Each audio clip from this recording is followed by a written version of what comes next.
할렐루야. 오늘 말씀을 함께 나누며 모든 성도들의 마음이 오직 하나님께로 향하시기를 간절히 축복합니다. 여러분, 마음을 어디에 두고 계십니까?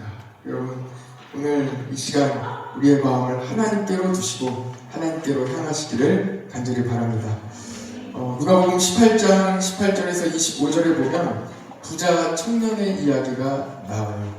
부자 청년이 예수님께 나와 예수님, 어떻게 해야 영생을 얻습니까? 어떻게 해야 구원을 얻습니까? 이렇게 물었을 때 예수님께서 성경에 어떻게 쓰여 있는지 물어보시고, 이 부자 청년은 성경에 있는 대로 다 그대로 행했다고 이야기할 때 내가 가지고 있는 것을 팔아 가난한 자들에게 나누어주라 이렇게 말씀하시죠. 그때 부자 청년이 어떻게 대답합니까? 자기가 부자이므로 마음이 근심하여 돌아갔다 이렇게 이야기하는 거예요. 마음이 근심하여 예수님을 떠나 자기 갈 길로 돌아갔습니다. 그리고 나서 예수님께서 부자가 천국에 들어가는 것은 낙타가 바늘기에 들어가는 것보다 더 어렵다 이렇게 말씀하세요. 삶의 목적을 어디에 두고 살아가는지, 삶의 목적을, 기도의 목적을, 우리 신앙생활의 목적을 어디에 두고 신앙생활을 하고 있는지 다시 한번 우리가 짚어봐야 하는 예수 그리스도의 예수님의 말씀입니다. 여러분, 우리는 예수님을 왜 믿습니까?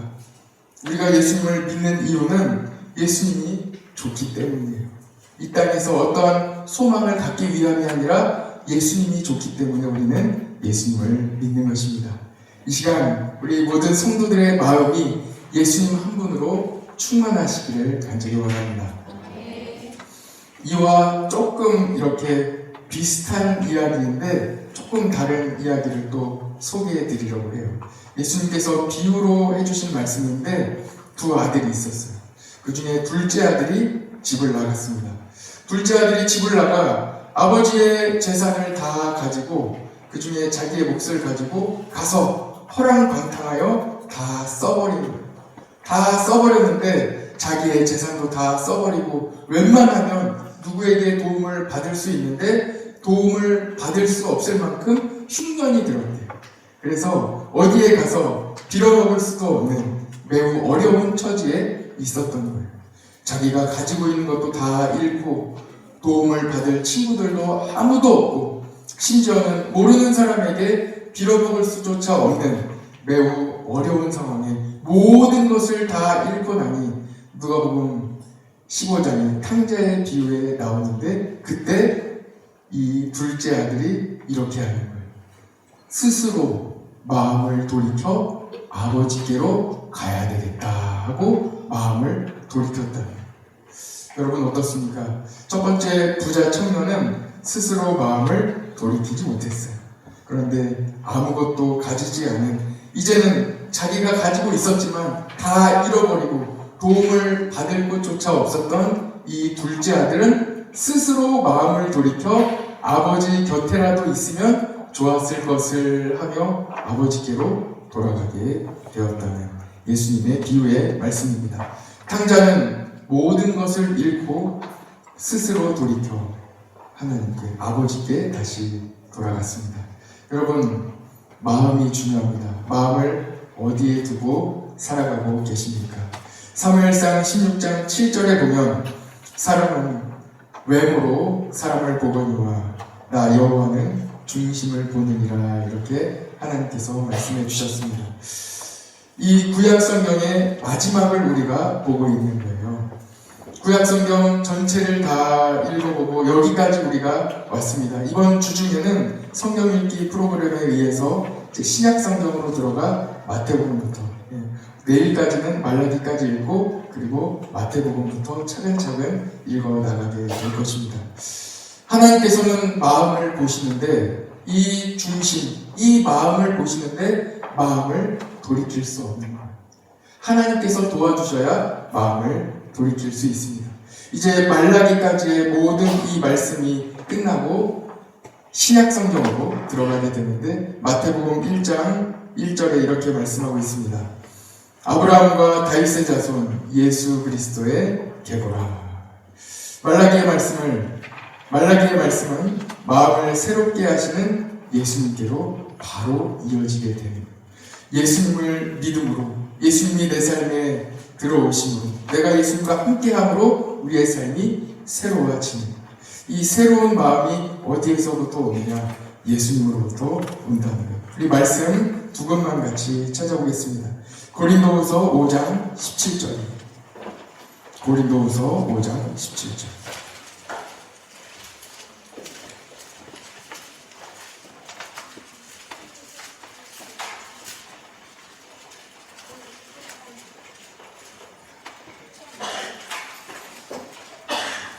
고린도후서 5장 17절. 같이 읽겠습니다. 시작. 그런즉 누구든지 그리스도 안에 있으면 새로운 피조물이라. 이전 것은 지나갔으니 보라 새 것이 되었도다. 아멘. 구약 성경에는 하나님께서 선지자를 계속 보내시고 또 어떠한 사람들의 노력과 율법으로 인한 어떠한 노력에도 불구하고 마음이 새로워지지 않는, 변화받지 못하는 것, 계속 하나님을 떠나는 말씀으로 말씀을 마치게 됩니다. 말라기의 말씀이 그렇잖아요. 하나님께 돌아오라 계속 말씀하시는데도 이스라엘 백성들은 돌아오지 않는 거예요. 오히려 그들은 하나님께 어떻게 이야기합니까? 하나님이 언제 우리를 사랑하셨습니까? 언제 우리를 도와주셨습니까? 이렇게 이스라엘 백성들이 이야기하는 말씀이 말라기에 기록되어 있습니다. 하나님께서 이스라엘 백성들에게 그래서 이렇게 말씀하시는 거예요. 내가 너희를 얼마나 사랑했는데, 내가 너희를 얼마나 아꼈는데 너희들이 나에게 이렇게 말할 수가 있느냐 하는 말씀이 말라기의 말씀. 어떠한 방법으로 어떻게도 마음을 돌이킬 수가 없었습니다. 그런데 신약 성경은 예수 그리스도, 예수님께서 이 땅에 오심으로 인하여 마음이 새로워지는 역사가 시작되게 되었다. 이어서 로마서 12장 2절 말씀 같이 찾아보겠습니다. 로마서 12장 2절 말씀. 우리는 마음에 대한 말씀을 지금 찾아보고 있습니다. 우리가 어떻게 마음을 새롭게 할 수 있겠느냐?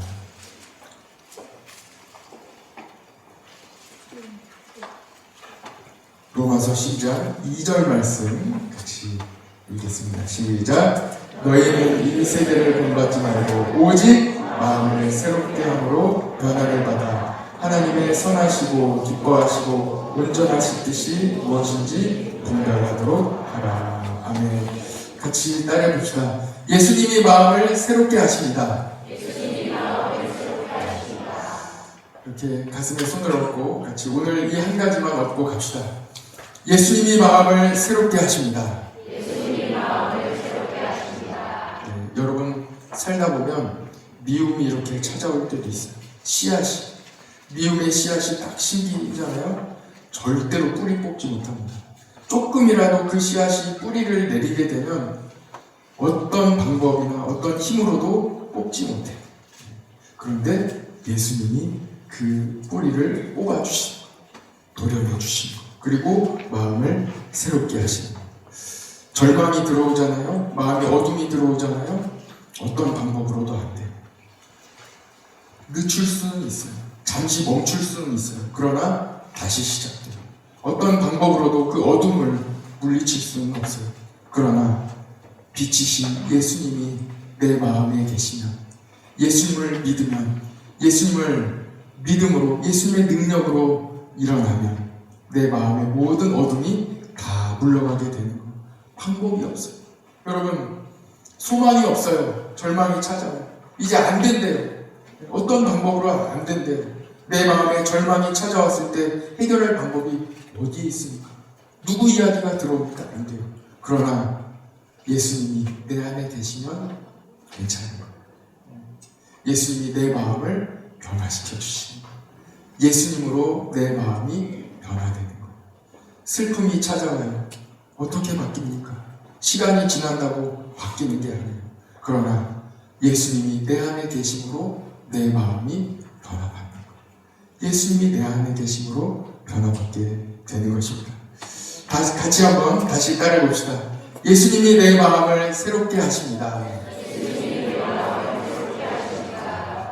지금은 이 마음의 시대예요. 이전에는 마음을 새롭게 할 수가 없었어요. 그러나 지금은 예수님이 계시기 때문에 마음을 새롭게 할 수 있습니다. 우리 모든 경북 신도청 중학교에 계신 모든 어린아이들부터 어른에 이르기까지 우리 모든 성도들의 마음이 예수님으로 새로워지시기를 간절히 축복합니다. 말씀 한 번만 더 찾고 말씀을 마치겠습니다. 빌립보서 4장이에요. 빌립보서 4장 6절 7절입니다.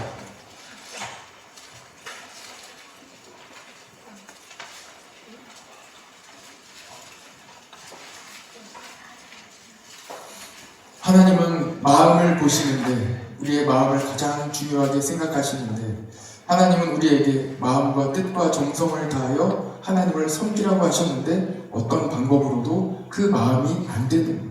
그런데 이제 예배하고 찬양하고 기도하고 경배하고 사랑하고 용서하고 함께 할 수 있는 하나님의 마음을 부어주시고 그 마음이 바로 예수님의 마음.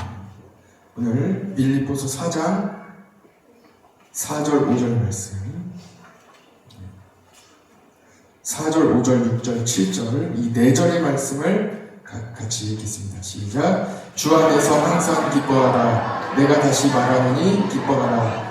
너희 관용을 모든 사람에게 알게 하라. 주께서 가까우시니라. 아무것도 염려하지 말고 다만 모든 일에 기도와 간구로 너희 구할 것을 감사함으로 하나님께 아뢰라. 그리하면 모든 지각에 뛰어나 하나님의 평강이 그리스도 예수 안에서 너희 마음과 생각을 지키시리라. 아멘. 어린 여러분 이제 목사님을 보고 잠깐 들어주세요. 살다 보면 슬픈 일이 있을 때도 있고 내 마음에 다 내 마음대로 안 되는 일이 있을 때가 있어요. 내 마음이 잘 지켜지지 않을 때가 있어요. 그런데 그때 예수님이 여러분들의 마음에 함께 하시는 거예요. 그러면 여러분들의 마음을 지킬 수 있어요. 실망할 수 있어요. 조금 안 될 수도 있어요. 그런데 예수님이 여러분들의 마음에 함께 하심으로 여러분들은 하나님이 여러분들의 마음을 지켜주시는 거예요. 다 같이 한번 해봅시다. 마음에 손을 얹고 예수님이 나와 함께 계십니다. 예수님이 내 마음을 지켜주십니다. 같이 찬양대에 올라오셔서 찬양합시다.